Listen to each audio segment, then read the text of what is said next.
네, 여러분께서는 수저계급론이라는 말을 들어본 적이 있으십니까?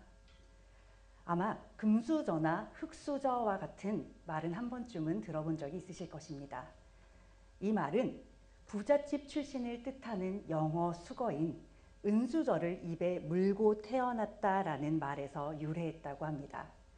부모의 사회적 지위나 경제력에 따라 자녀의 경제적 지위가 금, 은, 동, 또 흙수저 이렇게 결정된다는 것입니다. 이 표현은 지난 10여 년간 특히 청소년과 젊은 청년들 사이에서 폭넓은 공감대를 형성하며 빠르게 확산되어 왔습니다. 이제는 여기에 더해 다이아몬드 수저, 플라스틱 수저 이런 말들이 더해져서 더 많은 종류의 계급에 대한 신조어까지 만들어지고 있다고 합니다. 여기에는 열심히 노력하면 얼마든지 더 나은 미래의 삶을 살 수 있다라는 꿈과 희망이 있던 부모 세대와는 달리 아무리 발버둥치고 노력을 해도 타고난 것이 없으면 더 나은 미래를 꿈꾸기가 어렵다는 그런 열패감과 좌절감이 녹아 있습니다. 저성장 시대로 접어들며 더 이상 개천에서 용이 나는 시대는 아니라고들 말을 하고 있습니다. 계층 간의 이동이 과거에 비해 더 어려워졌다는 것은 일부 사실이기도 합니다. 그러나 한창 꿈을 꾸며 열심히 자신의 미래를 향해 달려가야 할 이 땅의 어린 청년들과 청소년들이 자신의 현실을 개탄하며 미래를 위한 꿈도 포기하고 희망도 저버린 채 모든 것들을 내려놓는 모습을 보면 안타까운 마음이 듭니다.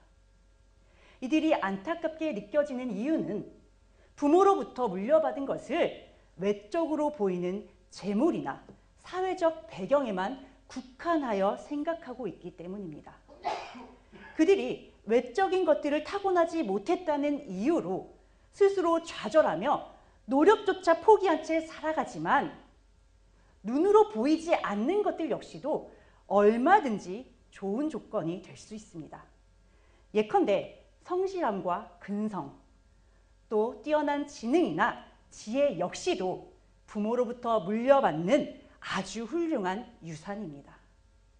무엇보다 사람이 그 길을 계획할지라도 그 일을 이루시며 이 세상의 역사를 주관해 나가시는 분이 하나님이심을 너무나도 잘 알고 믿고 있는 우리 성도들에게는 믿음이야말로 자녀들에게 심어줄 수 있는 가장 아름답고 찬란한 유산이라는 것을 잘 알고 있습니다.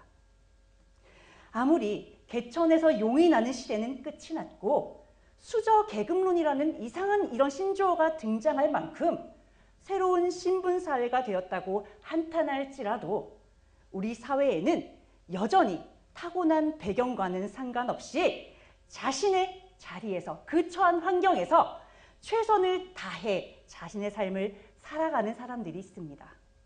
그들은 자신이 꿈을 이루며 많은 성취와 업적을 일궈내고 있습니다. 반대로 아무리 좋은 배경을 타고났다고 하더라도 어리석음과 교만함으로 그 좋은 배경을 제대로 활용하지 못하고 오히려 그것들을 내동댕이 치듯 버리는 안타까운 경우들도 얼마든지 있습니다. 그리고 이런 일들이 비단 요즘 세상에만 일어나는 것은 아닌 것 같습니다. 성경에는 다윗이라는 사람이 나옵니다. 이 다윗은 양을 치던 목동에서 한순간에 왕의 사위가 되었고 군대 장관이라는 아주 중요한 요직을 맡게 되었습니다. 그리고 마지막에는 그는 한 나라를 통치하는 왕의 자리에 올랐습니다. 반면 르호보암은 위대한 왕 다윗의 손자였고 역대 가장 지혜로운 왕 솔로몬의 아들로 태어나면서 온 천하를 그 손안에 쥐고 태어났습니다. 그럼에도 불구하고 왕에 즉위하자마자 나라를 분열로 이끌었습니다. 또한 그는 백성들을 우상 숭배의 길로 이끈 미련하고 악한 왕으로 성경에 기록되어 있습니다. 그 결과 그는 애굽의 침략을 받아 나라를 어려움에 빠뜨리는 그런 일도 겪게 되었습니다. 세상의 기준에서 우리는 좋은 조건과 악한 조건을 가르고 그것들에 따라 인생의 결과가 결정되는 것처럼 생각하고 있습니다. 하지만 성경을 보면 인생을 판단하는 기준이 우리의 생각과는 아주 다르다는 것을 알 수 있습니다. 인간적인 입장에서 본다면 강간이라든지 살인 교사와 같이 큰 죄를 저지른 다윗은 용서받을 수 없는 그런 죄를 저지른 사람으로 여겨집니다. 그러나 하나님의 평가는 달랐단 말이죠. 하나님께서는 다윗의 뒤를 이어 왕위에 오르는 자들마다 다윗이 행함같이 하나님의 법도와 명령을 지키면 너의 길을 길게 하겠다라고 모든 왕들에게 말씀해 주셨어요. 비록 인간적으로 본다면 돌이킬 수 없는 추악한 죄를 저지른 다윗이었지만, 자, 하나님 입장에서 보시면 어차피 인간은 늘 좌로나 우로나 치우치며 그저 한결같이 모두 죄인일 뿐이란 말이죠. 따라서 하나님은 그가 자신의 죄를 뉘우치고 철저하게 회개하며 하나님 앞에 은혜를 구했을 때 그의 죄를 용서해 주셨습니다. 물론 그가 지었던 죄로 말미암아 그가 치러야만 했던 죄의 대가는 참담한 것이었습니다. 그럼에도 불구하고 하나님 앞에 용서를 받은 그는 그가 저질렀던 추악한 죄보다는 하나님 앞에 오롯이 충성했던 그 시간만을 인정받게 되었습니다. 우리는 좌로나 우로나 치우치며 늘 눈앞에 보암직한 것들을 추구하며 살아가는 연약한 존재들입니다. 하지만 하나님은 늘 한결같으시고 변개치 않으시는 분이기 때문에 이런 일이 가능한 것입니다. 인간의 힘으로는 도저히 알 수 없는 미지의 세계인 저 광대한 우주조차도 하나님의 손바닥 위에 있는 지극히 작은 일부분에 불과한 존재입니다. 그러므로 하나님께서 친히 우리의 아버지가 되어주시고 우리의 인생을 이끌어 가주실 때 우리는 가장 찬란하고 아름다운 인생을 살아갈 수 있는 것입니다. 그런데 안타깝게도 하나님은 영이시기 때문에 우리의 눈으로 확인하고 볼 수 있는 분이 아니에요. 우리가 이렇게 만질 수 있는 분이 아니십니다. 이것이 바로 우리가 하나님의 존재를 인정하고 받아들이는 데 있어서 가장 큰 걸림돌이 되고 있습니다.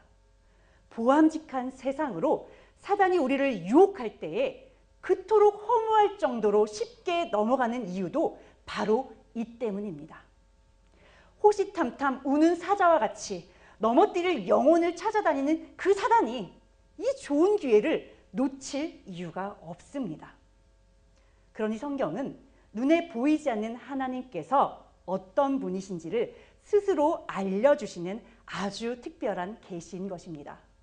성경에 이토록 많은 사람들의 죄상을 낱낱이 기록한 이유는 눈에 보이지 않는 하나님을 믿고 의지하며 살아가는 그 인생과 눈에 보이는 세상의 것에 마음을 빼앗기고 사단의 종으로 살아가는 인생의 그 양쪽 갈래의 여정을 보여주기 위함입니다. 두 인생의 전혀 다른 그 끝을 본 너희들은 어떤 선택을 할 것인지 스스로 결정하라는 것입니다. 오늘 본문에는 다윗과는 정반대의 인생을 살았던 르호보암이 등장하고 있습니다. 르호보암은 할아버지와 아버지가 이룩해낸 강력하고도 안정된 통일왕국을 물려받으며 왕위에 올랐습니다. 이렇게 탄탄하고 좋은 조건으로 왕위에 오른 사람이 이스라엘의 역사상 없었습니다. 그 누구보다도 좋은 조건에서 나라를 물려받았음에도 불구하고 그는 그 좋은 조건을 제대로 활용하지 못했습니다. 나라를 물려받자마자 어리석은 말로 나라를 분열시키고 말았습니다. 그는 분열된 나라를 회복하기 위해 북이스라엘과의 전쟁을 준비하였습니다. 그러나 선지자를 통해 모든 것이 하나님이 행하신 것이니 형제의 나라인 이스라엘 자손과 싸우지 말라는 하나님의 그 뜻을 알게 되었습니다. 그는 하나님의 뜻에 순종하기 위해 나라를 회복하기 위한 그 전쟁도 내려놓는 결단을 하였습니다. 그 후 그의 집권 초기 3년간은 북이스라엘로부터 내려온 그 쫓겨난 제사장들과 레위인들의 도움으로 나라가 안정되고 또 강성해지는 그런 은혜를 누리기도 했습니다. 지속해서 또 아주 반복적으로 강조드리고 싶은 것은 어려운 상황이 정리되고 안정이 되었을 그때, 모든 것이 순조롭게 흘러가고 있다고 느껴지는 그때, 바로 그때가 영적으로 가장 주의하고 깨어 있어야 할 때라는 것입니다. 역대하 12장 1절, 르호보암의 나라가 견고하고 세력이 강해지매 그가 여호와의 율법을 버리니 온 이스라엘이 본받은지라. 북이스라엘의 왕과 남유다 왕의 역사를 모두 기록해 놓은 열왕기서와 달리 역대기서에는 다윗 왕을 비롯한 남유다 왕의 역사만을 기록하고 있습니다. 따라서 남유다 왕에 대한 기록은 열왕기서보다는 역대기서에 훨씬 더 자세하게 기록이 되어 있어요. 따라서 오늘은 본문 말씀을 역대기서에서 좀 더 자세히 살펴보고자 합니다. 르호보암은 나라가 견고하고 세력이 강해지자 그만 교만해지고 말았습니다. 교만해진 그가 가장 먼저 했던 일은 바로 여호와의 율법을 버린 것이었습니다. 왕의 교만과 타락이 무서운 이유는 그를 따르는 백성들이 그의 영향을 받아 함께 타락하기 때문입니다. 르호보암의 타락은 곧 온 백성의 타락으로 이어졌습니다. 그들은 조상들이 행했던 그 어떤 악행보다도 더 뛰어나게 범죄했다고 성경은 기록하고 있어요. 산과 푸른 나무, 하나님이 창조하신 그 아름다운 그 산과 푸른 나무 아래에 산당과 우상과 아세라상을 세웠습니다. 우상 숭배에는 필연적으로 성적 문란과 동성애가 동반됩니다. 하나님의 백성으로 구별된 이스라엘의 땅에 남색하는 자가 생겨나고 하나님께서 쫓아내신 이방인의 가증한 문화가 그 땅에 들어오게 되었습니다. 성경은 르호보암의 타락한 행동을 언급할 때 항상 그의 모친이 암몬 사람 나하마라는 사실을 상기시키고 있습니다. 암몬은 지금의 요르단에 위치해 있던 고대 국가입니다. 창세기 19장에는 그들의 시조가 아브라함의 조카 롯과 롯의 둘째 딸의 근친상간으로 태어난 베납니다라고 나옵니다. 이 암몬 사람들은 가증한 밀곰이라는 우상을 숭배하였습니다. 이 밀곰을 몰렉이라고도 합니다. 이 암몬 족속은 이 밀곰을 위해 살아있는 어린아이를 죽인 후 불 속을 지나가게 한 뒤 번제로 드리는 아주 잔인한 관습을 갖고 있었습니다. 그러니까 우상 자체가 팔을 이렇게 아래쪽으로 내리고 있는 형상이라고 해요. 그래서 불을 지펴놓고 그 팔 위에 아기를 얹어놓으면 그 아이가 불 속으로 그대로 떨어지도록 그런 잔인한 형상으로 만들었다고 합니다. 이스라엘 백성이 출애굽하여 광야 생활을 하는 동안에는 하나님께서 이들을 이스라엘의 형제와 같은 족속으로 인정하셨습니다. 그래서 이스라엘 백성들에게 이들에 대한 공격을 금지시켰어요. 그런 은혜를 하나님께서 베풀어 주셨습니다. 그러나 이스라엘 백성이 가나안에 정착한 이후에 암몬 족속은 몰렉 숭배와 이스라엘에 대한 대적으로 인해 이후 성경의 기록을 보면 악의 상징으로 표현되고 있습니다. 이스라엘 민족과의 크고 작은 갈등 역시 끊이지 않았는데 솔로몬의 혼인 정책으로 인해 암몬 족속의 잔인한 우상 숭배가 이스라엘에 악한 영향을 끼치게 되었습니다. 솔로몬의 밀곰 숭배에 지대한 영향을 끼쳤던 그 암몬 여인 나하마의 악한 영향력은 그의 아들이었던 르호보암의 시대에까지 미치게 되었습니다. 그리고 그들의 타락의 결과로 르호보암이 즉위한 지 5년 만에 애굽 왕 시삭의 침입을 받게 되었습니다. 시편 127편 1절 여호와께서 집을 세우지 않으면 세우는 자의 수고가 헛되며 여호와께서 성을 지키지 아니하시면 파수꾼에 깨어 있음이 헛되도다. 앞선 시대에 솔로몬은 나라를 강성하게 만들기 위해 애굽 공주와 정략 결혼을 했습니다. 르호보암 역시 집권 초기에 애굽의 침략에 대비하여 그 국경의 남쪽에 위치한 성읍들을 건축하며 국경지대를 재정비했습니다. 그런데 그들의 인간적인 노력에도 불구하고 결국 이스라엘은 애굽 왕에게 침략을 당하는 어려움에 처하게 된 것입니다. 솔로몬이 나라를 안정시키기 위해 애굽의 공주와 정략 결혼까지 했지만 실제로 그의 결혼 정책은 나라를 지키는 데 도움이 되지 못했습니다. 이 부분이 다소 의아하게 여겨지실 수도 있을 것입니다. 이것은 솔로몬과 결혼했던 그 왕비는 이집트의 21왕조의 공주였고 시삭은 그 왕조를 무너뜨리고 새로운 왕조를 세운 왕이었기 때문입니다. 그러므로 우리는 인간적으로 할 수 있는 노력을 기울이되 그 처음과 마지막을 하나님께 맡기며 최선을 다하는 훈련을 해야 합니다. 사람이 아무리 바라고 소망하는 것이 있다 하더라도 그것이 하나님이 보시기에 합당한 것이 아니라면 그 일은 절대로 성공할 수 없습니다. 하지만 인간적으로 볼 때는 조금 부족해 보이더라도 하나님께 온전히 의지할 때 하나님께서 지혜와 능력을 부어주실 것입니다. 그리고 하나님이 도우실 때 세상이 감당할 수 없는 놀라운 결과로 이어지게 될 것입니다. 가끔씩 여러 가지 일들을 처리하다 보면 물리적으로 시간이 부족하여 심한 압박을 느낄 때가 있습니다. 그럴 때면 성경을 읽고 기도를 하느라 시간을 따로 내는 것조차 부담으로 다가올 때가 있습니다. 아마 모두 동일하게 경험하시는 일일 것입니다. 하지만 그럼에도 불구하고 먼저 하나님 앞에 정직한 시간을 들였을 때 도저히 처리하기 불가능해 보였던 일들을 감당해내고 있는 자신을 발견하게 되는 순간이 있습니다. 그 순간이 바로 먼저 하나님의 나라와 의를 구할 때 그 모든 것을 더하시는 하나님의 역사의 때입니다. 이 말을 오해하지 않으시길 바라요. 아무 노력도 하지 않은 상태에서 기도만 하고 말씀만 읽으라는 얘기가 아닙니다. 자신의 일에 최선을 다해 임하는 가운데에 끝까지 긴장감을 놓지 않고 하나님께 맡기고 매달리시라는 말씀을 드리는 거예요. 마치 하나님께 드리는 시간을 부적처럼 여기고 아무런 노력도 하지 않으면서 왜 나는 말씀을 이렇게 열심히 읽고 기도를 하는데도 늘 제자리이냐고 반문하지 않으시길 바라요. 그것은 그저 게으른 것이고 요행을 바라는 악한 마음에 불과합니다.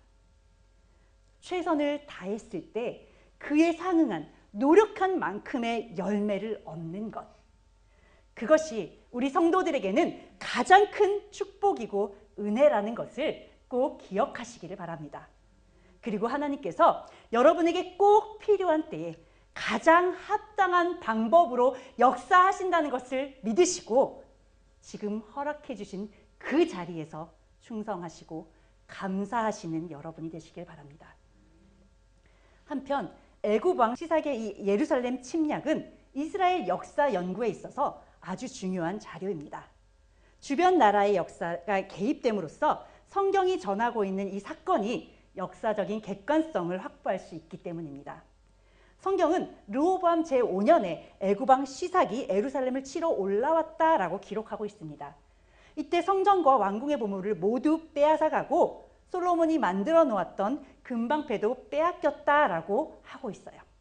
그러나 우리에게 만약에 성경만 있다면 르호보암 왕 제5년이 도대체 언제인지 정확하게 판단하기가 쉽지 않습니다.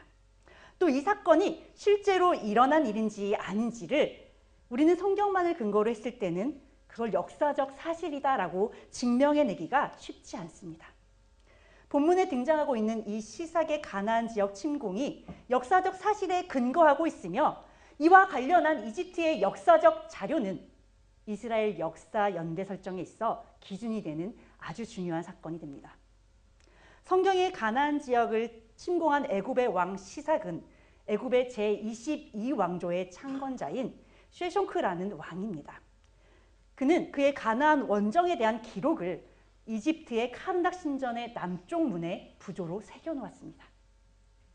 약 150개의 그 성읍들을 그때 침공을 했고 그것을 여기에 부조로 남겨두었다고 해요. 그러나 열왕기서는 르호보암이 애굽의 침략을 받아 그들이 자랑으로 여기던 솔로몬의 금방패를 모두 빼앗겼고 놋방패로 이것을 대신했다는 다소 초라하고 비참한 역사까지만 기록하고 그 르호보암에 대한 기록을 마무리하고 있습니다. 그런데 역대하 12장 6절에는 르호보암과 백성들이 하나님을 버렸기 때문에 하나님도 그들을 시삭의 손에 넘기신 것이라는 선지자 스마야의 말을 기록하고 있습니다. 또 선지자 스마야의 말에 스스로 겸비하며 회개하는 르호보암과 이스라엘 백성들의 모습 역시 기록하고 있습니다. 이렇게 스스로 겸비하는 자녀들의 모습을 보신 하나님께서는 또다시 선지자 스마야를 통해 그들이 스스로 겸비했으니 그들을 멸하지 않으시고 그들을 구원하시겠다고 말씀하셨습니다. 그러나 그들이 시삭의 종이 되는 고통을 일부 허락하심으로 세상 나라들을 섬기는 것과 하나님을 섬기는 것이 어떻게 다른지 알게 하겠다고 하셨어요. 마태복음 11장 28에서 30절. 수고하고 무거운 짐진 자들아 다 내게로 오라. 내가 너희를 쉬게 하리라. 나는 마음이 온유하고 겸손하니 나의 멍에를 메고 내게 배우라. 그리하면 너희의 마음이 쉼을 얻으리니 이는 내 멍에는 쉽고 내 짐은 가벼움이라 하시니라. 니느웨의 심판을 전하라고 하신 하나님의 명령을 피해 다시스로 가는 배를 탔다가 풍랑을 만나 물고기의 뱃속에서 3일의 시간을 보내야 했던 요나를 기억하실 것입니다. 요나는 왕부터 백성에 이르기까지 하나님 앞에 회개하는 니느웨의 백성들을 보며 하나님께서는 은혜롭고 자비로우시며 노하기를 더디하시고 인애가 크신 분이기 때문에 심판의 뜻을 돌이켜 재앙을 내리지 않으실 줄을 알았다고 합니다. 그는 그래서 자신이 하나님의 명령을 거역했던 것이라 말하며 하나님 앞에 노를 바랬습니다. 하나님께 자신의 감정을 이렇게 숨김없이 드러내며 화를 내고 있는 요나도 참 대단한 사람이지만 이 요나를 참으시면서 그를 끝까지 설득하시는 하나님도 참 대단하시다는 생각이 듭니다. 그러나 그토록 끝까지 참고 인내하시며 자녀가 바른 길로 돌아오길 기다리시는 하나님이시기 때문에 니느웨 백성들이 산 것이고 요나도 살 수 있었습니다. 하나님 앞에 스스로 겸비했던 르호보암과 백성들이 건짐을 받을 수 있었습니다. 또한 지금 여러분과 저 역시도 늘 하나님 앞에 좌로나 우로나 치우치기도 하고 때로는 엎어지고 넘어지기도 하지만 회개하고 돌이키며 믿음의 길을 걸을 수 있는 것입니다. 이제 르호보암과 유다 백성들은 하나님이 애굽 왕 시삭을 통해 내리시는 잠깐의 징계를 통해 하나님을 섬기는 것과 세상을 섬기는 것 중 어느 쪽이 자신들에게 더 유익한 것인지를 알게 될 것입니다. 우리 역시도 마찬가지입니다. 이 땅을 살아가면서 겪게 되는 여러 어려움들과 고통을 만날 때 그 괴로움에 매몰되지 않으시길 바랍니다. 하나님께서 허락하신 그 자리가 고난의 자리라 할지라도 그 자리에서 묵묵히 견디고 인내하시며 고난을 통해 우리에게 주시고자 하는 하나님의 뜻이 무엇인지 구하는 지혜를 가지시길 바랍니다. 르호보암과 유다의 백성들이 하나님 앞에 겸비하고 돌이킴으로 완전히 멸망의 길로 가지는 않았습니다. 그러나 그가 하나님 앞에 완전히 돌이키고 회개를 했느냐 하면 또 그것도 아니었습니다. 역대하 12장 11절에는 르호보암이 여호와를 구하는 마음을 굳게 하지 않았으므로 그가 악을 행하였다라는 말로 그의 삶에 대한 마지막 평을 하였습니다. 그리고 그가 악한 왕이었음에도 불구하고 다윗성에 장사되었다고 하고 있습니다. 다윗성에 장사되고 조상들과 함께 누웠다는 것은 그의 사후가 어떠했든 이 땅에서는 평안한 죽음으로 삶을 마무리했음을 의미합니다. 남유다의 왕들이 하나님 앞에 악한 왕이라는 평가를 받든 선한 왕이라는 평가를 받든 그들은 다윗의 성에 장사를 지냈다라고 하고 있어요. 이것은 하나님의 언약의 신실함을 보여주시는 겁니다. 바로 다윗과 맺으셨던 그 언약을 성취하시기 위해 이어지는 다윗의 자손들의 연약함과 실패에도 불구하고 그들을 끝까지 버리지 않으시고 책임지시는 것입니다. 하나님은 하나님의 신실하심으로 끝까지 언약을 지키시며 르호보암을 다윗의 성에 장사하게 하셨습니다. 그러나 르호보암은 끝내 남유다의 우상 숭배에 책임이 있는 악한 왕으로 남고 말았습니다. 그리고 성경은 여러 번에 걸쳐 그의 어머니가 암몬 사람 나아마라고 언급함으로써 르호보암의 타락한 원인이 바로 어머니의 영향 때문인 것을 밝히고 있습니다. 신명기에서 하나님께서는 이방 여인과의 결혼을 금하시고 계십니다. 바로 이것 때문에 그랬어요. 어쩌면 르호보암의 어머니를 그가 스스로 선택할 수 있었던 것이 아닌데 그 어머니의 죄 때문에 르호보암이 악한 우상 숭배의 길로 간 것이라면 르호보암의 입장에서는 너무 억울한 일이 아니냐고 말씀하실 수 있습니다. 그러나 그 역시도 그의 선택이었다는 것입니다. 자, 어머니가 암몬 사람 나아마예요. 하지만 할아버지가 다윗이고 아버지가 솔로몬이었습니다. 그럼 그에게는 이미 엄청난 기회가 주어졌다는 것입니다. 집권 초기에 수많은 제사장들과 레위인들의 도움을 받았던 것 역시도 아주 특별한 기회였습니다. 시삭에게 공격을 받았을 때 스마야 선지자의 책망을 들었던 것 역시도 기회였습니다. 하나님은 하나님의 신실하심에 따라 끝까지 영혼을 구원의 길로 인도하시기 위해 계속해서 기회를 허락하고 계십니다. 자, 여러분들은 어떤 기회를 받으셨습니까? 그리고 그 기회를 앞에 두고 어떤 선택을 하시겠습니까? 기회를 얻지 못해서 악한 길로 간 것이 아니라 기회를 얻고서도 끝내 믿음의 길을 택하지 않았기 때문에 악한 길로 걸었다는 것을 명심하시길 바랍니다. 마음을 오로지 하여 하나님을 구하시고 하나님의 뜻에 합당한 믿음을 들이심으로 하나님이 주시는 그 기회의 순간마다 하나님만을 붙드시기를 바랍니다. 기도하고 마치겠습니다.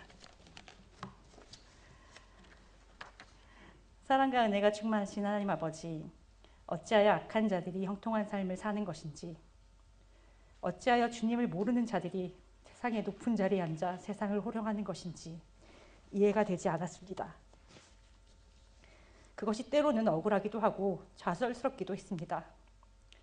그것이 눈에 보이는 세상 것만을 쫓는 저희의 완악함임을 깨닫습니다. 눈에 보이지 않는 하나님을 믿으며 끝없이 눈에 보이는 세상을 얻지 못해 전전긍긍하는 저희들을 불쌍히 여겨주시고 용서하여 주시옵소서. 여전히 저희들에게 돌이킬 기회를 주시며 눈에 보이지 않는 하나님을 믿고 의지하길 바라시는 아버지의 마음을 헤아리며 온전한 믿음을 드리는 저희들이 되길 소망하오니 저희들을 받아주시옵소서. 추운 날씨와 악한 질병이 유행하는 가운데 성도들의 건강을 지켜 보아여 주시고 멀리 타국에서 가족들과 시간을 보내시는 목사님께 건강과 평안한 시간을 허락하여 주시기를 간구드리며 예수 그리스도의 이름으로 기도드립니다. 아멘.